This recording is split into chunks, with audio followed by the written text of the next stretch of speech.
and welcome to the session. In this video we'll have a quick discussion of all the important concepts that's required in artificial neural networks. Next session we'll see a problem on this. So let's first understand what's the human nervous system. Human nervous system, as we see in the diagram, is consists of central nervous system and peripheral nervous system. Central nervous system consists of brain and spinal cord. Peripheral nervous system consists of all the other nerves outside. So we need nervous system because to perceive things, to hear, to see, to smell, to remember, recognize, and correlate things around us.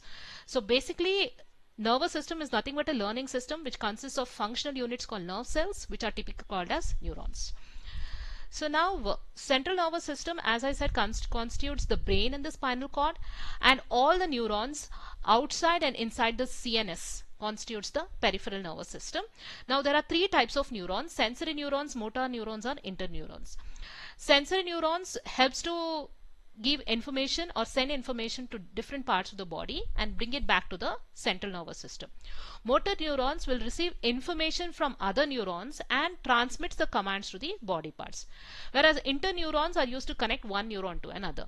Now central nervous system basically consists only of interneurons. The basic functionality of a neuron is to receive information, process the information, and transmit it to other neurons or to other body parts. Now let's compare biological neurons with the artificial neurons that is built in ANN. So this is a diagram of a biological neuron. It has four parts: dendrite, soma, axon, and synapse.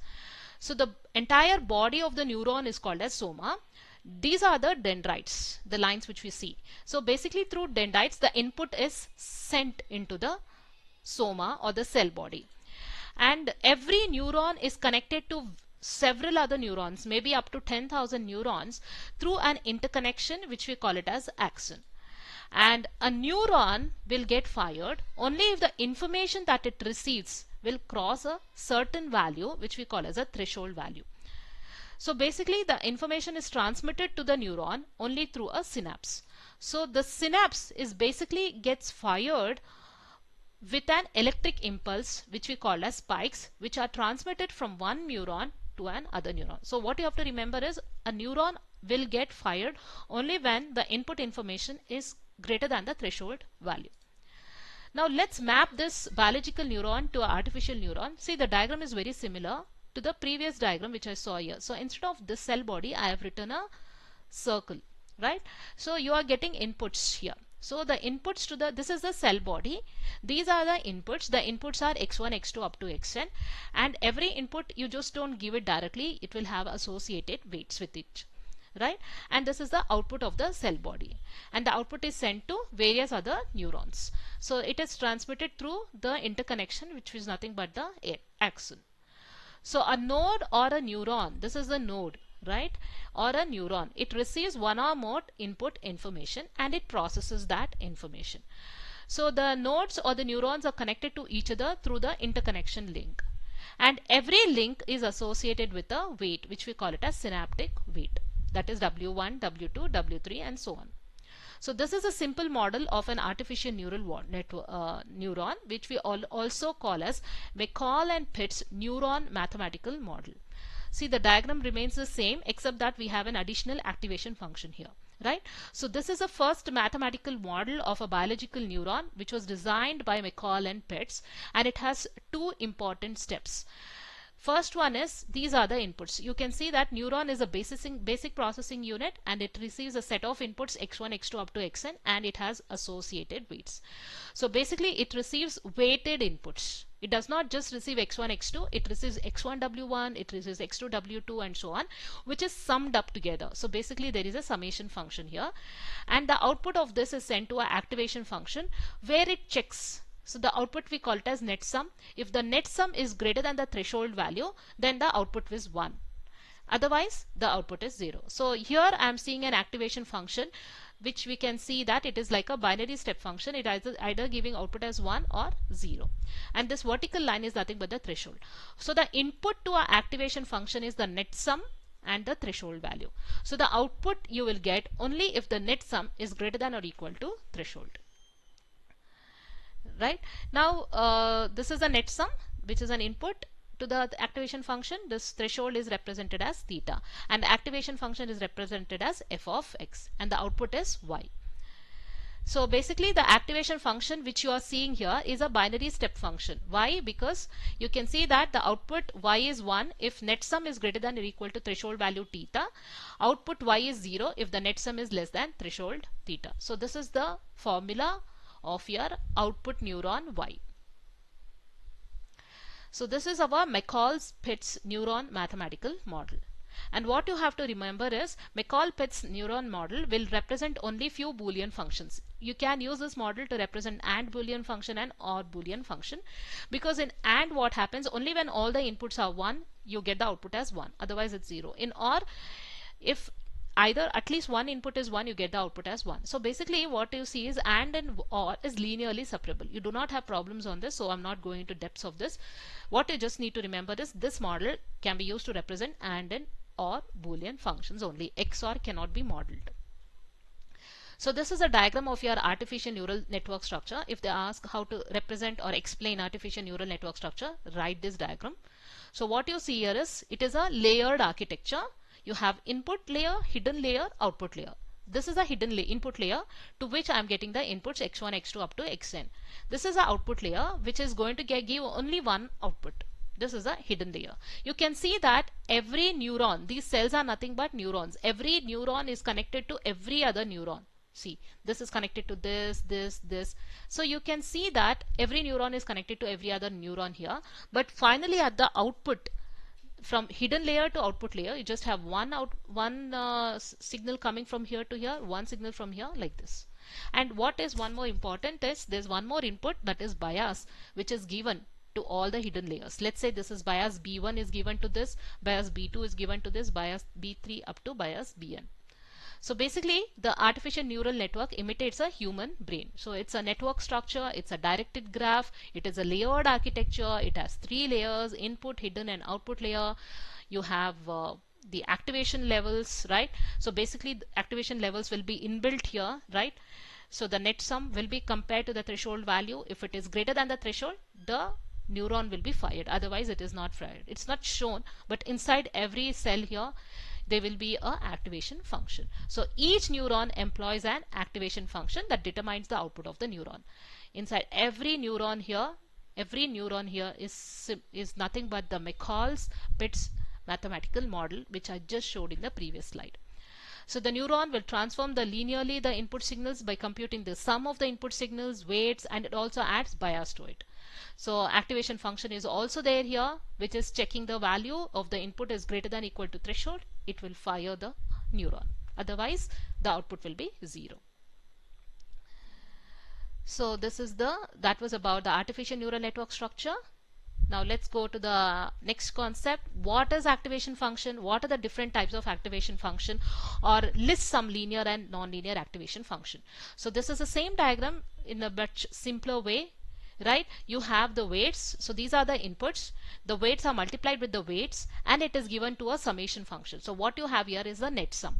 So net sum is given as input to your activation function. The threshold is also given as input. So activation function will compare. If the net sum is greater than threshold, it will trigger the output. Else the output would be 0. So basically activation function is a mathematical function, right? Where it decides whether to fire a neuron or not. So it will normalize the output. So normally the output will be either 0 or 1 or between -1 and +1. So there are different types of activation functions which we group into linear and non-linear. Linear activation function means the output will be either +1 or 0. But in non-linear is you will have a continuous value. So maybe you will have output in the range of 0 to 1, like 0.1, 0.2, 0.3, like that.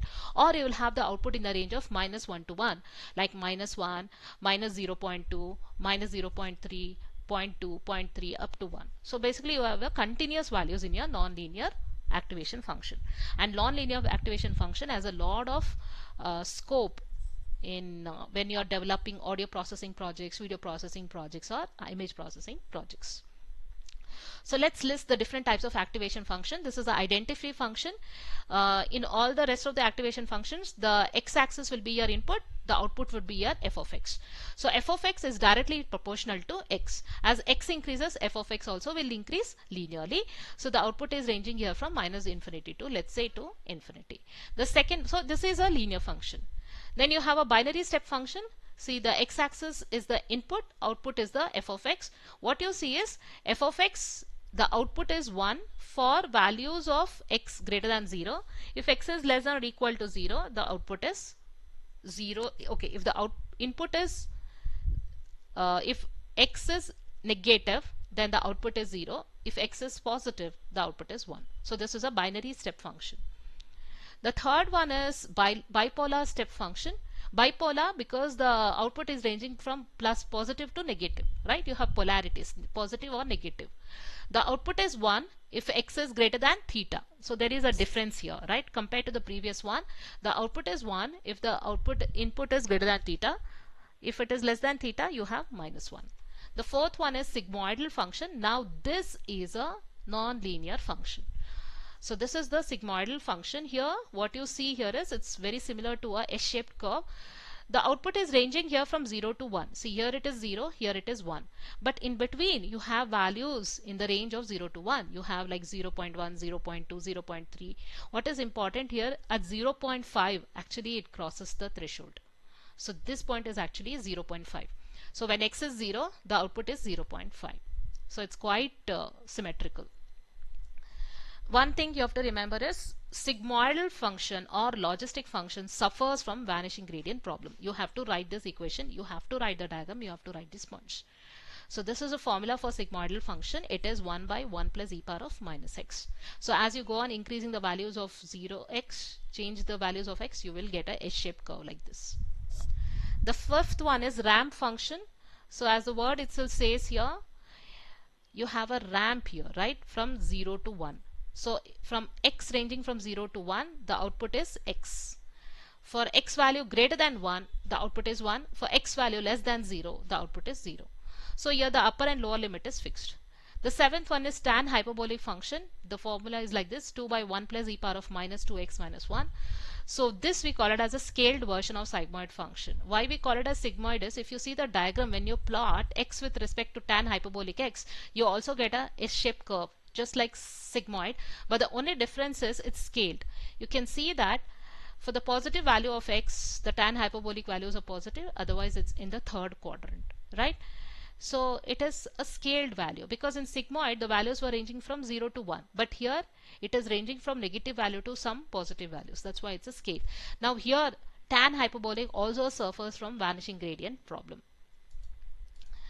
The eighth one is ReLU. This is a very commonly used activation function. It stands for rectified linear input function. This is very commonly used in deep learning. If you're working on deep learning, this is one of the very commonly used activation functions. Now why it is very commonly used is it avoids or reduces the vanishing gradient problem. So this is the graph. You can see that the output is linear for positive values of x and the output is 0 for a negative value of x. The ninth one is the softmax function. This is also very commonly used. It's, as you can see in the diagram, it's a non-linear activation function. The formula is e power of x divided by summation of e power of x. You can see that it's also very similar to the sigmoidal function which we just learned, but the only difference here is output range is different. Here again the output is ranging from 0 to 1, but the main difference is it can handle multiple classes. So now I've been telling you that tan hyperbolic and sigmoid function suffers from vanishing gradient problem. Now what is it? It's not really there in your syllabus. Just for an overview, we just learnt about artificial neural network where I had just one input layer, one hidden layer, one output layer. But normally in deep learning we will have multiple hidden layers. So let's imagine that this is our input layer, this is our output layer, and these are the hidden layers. So I am having some 5 hidden layers. Now at the output we always do error calculation. I will always find out what is the difference between the desired value and the estimated value. We will find the estimated value. What is the desired? What do I expect? So if there is an error, we try to, what we do is we propagate the error back to the previous layers. Why do we propagate it? So that we calculate the weights again. Okay, so back propagation done with respect to time in order to recalculate the weights so that we reduce the errors at the output, right? That is what is called as back propagation. Now when you are doing back propagation, there is a problem which we call it as vanishing gradient problem, because as we back propagate, the gradients which we calculate, there is a formula called as gradient, we'll go into detail, but the gradients will become very small. And it becomes so small because as we keep on going through layers, as we keep going back, the values will become so small that what happens is the output becomes negligible. Okay, so the gradient becomes extremely small when multiplied through several layers, effectively preventing the early layers from learning effectively. So what happens is the first initial layers will not do the learning effectively. So that is called as vanishing gradient problem. So now this problem is actually overcome in ReLU, that is rectified linear unit. So coming to perceptron and learning theorem, this diagram we discussed earlier in the session, but there's a little updation. What is the updation that I can observe here is there is a bias value, there is a back propagation here. As I told you, when the back propagation is done in order to calculate the error. What is error? It's nothing but the desired output minus the estimated output. So why is the error sent back? So as to recalculate the weights, recalculate the bias in order to get a better output. So this is a modified model of McCall-Spitz neuron model. It's a combination of McCall-Spitz model plus it's a combination of Hebbian learning rule of adjusting the weights. Hebbian learning rule of adjusting the weights. So what is basically how we are adjusting the weights is through back propagation. You do the back propagation, calculate the error, and based upon the error recalculate the weights so that you reduce the error at the output. So this is the perceptron model, right, which is used in most of our deep learning architecture. So perceptron is a fundamental building block in artificial neural networks. It is a simplified model of your biological neurons. So it consists of 4 steps. It has inputs, that is x1, x2 up to xn. It has the weights, it has the bias, you have the net sum, and then you have the activation function. So that's the perceptron learning theory. Okay, now coming to the modified, what is the modification that has been done, which I just explained. The modifications which is done is now activation function is a function of net sum plus bias. You're also having some kind of bias is added here to the model as compared to the typical model of McCall-Spitz model, because bias also is introduced to reduce the error of the output. So which activation function I'm seeing here is it's a binary step function which I just discussed. In binary step function, the output is 1 if f of x is greater than or equal to theta, or 0 otherwise. Now this question can be asked in the exam. Explain the perceptron algorithm. So if you have to explain the algorithm, write this model. Seeing this model, you write the algorithm. First step is initialize the weights. Initialize the weights w1, w2 up to n. Initialize the bias value, let's say that is theta. So let's say the range is from -0.4 to 0.5 for every epoch. Every epoch means iteration, right? For every iteration. First step is compute the weighted sum. Compute the summation function, that is summation of xi wi. That is the first step. Second step is apply this net sum to the activation function.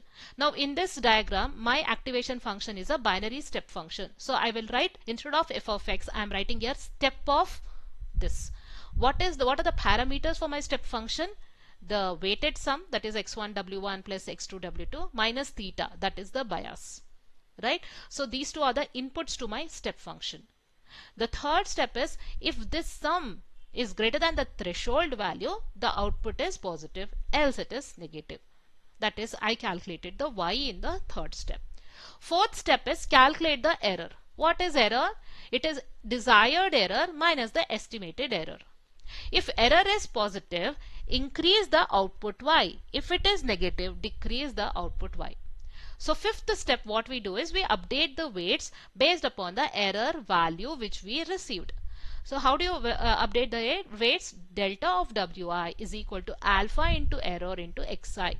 Alpha is the learning rate which should be defined in the first step. Error is nothing but this which we just calculated. Xi is nothing but the input. Now add this delta value to the already existing weight to find out the updated weight. That's it. So these 5 steps will be recomputed for every iteration. So how many epochs? Epochs means iterations. How many iterations? Now until I get the best output, you can do this iterations. So that is your perceptron algorithm. Now XOR problem. What is XOR problem? I told you initially itself, the McCall-Pitts model can only solve AND gates and OR gates Boolean function. It cannot solve XOR. The reason is XOR is a non-linear. Right? What is non-linear is, this is your XOR truth table. In XOR what happens is, when all the inputs are same, the output is 1, else the output is 0. So if you represent this in the form of a graph, you observe that, right, I will get plots like this, right? When all the inputs are same, see, when A and B both are 0, I get 0 here. When A and B, let's say both the inputs are 1, then I get 1 here, I get here. Otherwise I get 0. So when you plot 1 1 0 0, I cannot separate these points. Let's say this is A, this is B, this is C, this is D. I cannot separate these points linearly. How will you draw? If I write like this, I am not separating. If I write like this, I cannot separate. If I draw a line like this, I cannot separate. So XOR is basically not linearly separable, and not linearly separable, hence it cannot be used in the McCall-Pitts model. So there are problems with respect to this, numericals with respect to this. There are numericals with respect to how you can represent AND functions in McCall-Pitts model, how you can represent OR functions. You get a set of functions, equations, how you can do it, but this is not there in your syllabus, so I will not be discussing that. So let's talk about multi-layer perceptron. Multi-layer perceptron, this is a very important perceptron. When this actually algorithm came, it was not a success, but today it is very much used in deep learning. We are all talking about deep learning architectures where multi-layer perceptron is actually the fundamental, because it can solve non-linear separable problems. That's why deep learning is so famous today. Now there are 3 types of artificial neural networks: feed-forward neural network, fully connected, and multi-layer perceptron. Feed-forward neural network is like this, where you just have the simplest neural network architecture. I can say you have one input layer, one hidden layer, one output layer, right? It's the most simplest.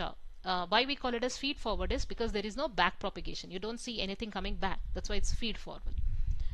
The second one is fully connected neural network. Why is got simple fully connected is because all the neurons are connected to each other, right? See, this is connected to all, this is connected to all. So in both the layers you see that there is a complex interconnection. All neurons are connected to each other.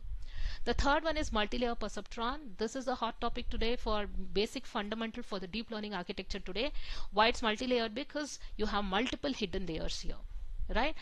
Every neuron again is connected to all the neurons, just like before. And you have information flow in both the directions, though it is not shown in the diagram. You have information flow like this as well as it's like this. So there is back propagation here, right? Why we do back propagation is in order to reduce the errors, we update the weights. So for that reason we do back propagation. Now this has a lot of applications in classification, speech recognition, medical diagnosis, forecasting. Everywhere you have this applications. There's one more, that is feedback neural network. Feedback neural network, if you observe the diagram here, the feedback is from here to here is to the preceding layer, right? So in feedback neural layer, the output signals are sent back to the neurons in the same layer, or you send to the neurons in the preceding layer. That's why it's called as more dynamic, because you send instantly the feedback and update the weights. If there's one more layer, you send the feedback immediately and update the weights. So the weights are being updated during the training process itself. So that's the fourth one. So there are 4 types of neural networks, right? Now coming to delta learning rule and gradient descent, I'll just keep it as simple as possible. Just imagine this multi-layer perceptron diagram, right? We have in multi-layer perceptron, I talked about back propagation where we calculate the error. Now the error is called as cost function. Now this error function or cost function, it's linear, it can be continuous. It is also differentiable. So this way of learning, we call it as delta rule, also called as Woodrow-Hoff rule or Adeline rule. And how do you calculate the training errors? Basically, it's not just the sometimes it's not just the difference. You take the square of the errors and you sum it up and divide it by 2. So the main concept of gradient descent is, because I told you in multi-layer perceptron, the gradient it employs gradient descent concept. Basically, it's an optimization approach where we are trying to reduce the error. We are trying to reduce or minimize the cost function by converting it to a local minima point. So there's a lot of complexities involved here. So just remember the key things. This is all about error function or cost function. Cost function being linear, you have something called as delta rule. This is a training error, and this is a principle. Principle is optimization approach, where we try to minimize the cost function to converge it into a local minima point. So basically, gradient descent learning is the foundation of back propagation in multi-layer perceptrons. So what are the popular applications of neural networks? It has a lot of applications in non-linear processes, in noisy applications, in complex patterns. You can use it in real-time applications, business applications, banking, education, healthcare, other engineering applications. So if you want to do projects, you can choose any of these domains. Advantages of artificial networks is you can use it to solve complex problems, non-linear problems, where you have complex patterns, parallel processing. If you do not have adequate knowledge, or if you have a lot of data which is incomplete, noisy, if you are having large data sets, then go for artificial neural networks. Now the limitations is it requires a lot of processing capability. Basically, it looks like a black box. You will really not understand how these neurons are interacting with each other inside. So it's like a black box, extremely complicated. So kind of difficult to understand how the processing is happening within the layers. Very big disadvantages, you need to have lot of data. You have to have thousands in thousands, 10,000s or 20,000 sets of images if you're working on images, or actually even more, because only then it works fine. But in traditional machine learning, you do not need such huge data, so it's computationally very expensive. Challenges, as I said, the most challenging part is the data. You need huge data, and one of the main important issues is overfitting, underfitting issues normally arises very frequently. What is overfitting, underfitting, we have discussed previously. And one more thing is, how do you define your weights, how do you define your bias? That can be also little challenging, because that will decide how optimal your model is. So that's it about today's session. In the next session, we'll see a problem on numericals on artificial neural networks. Thank you so much.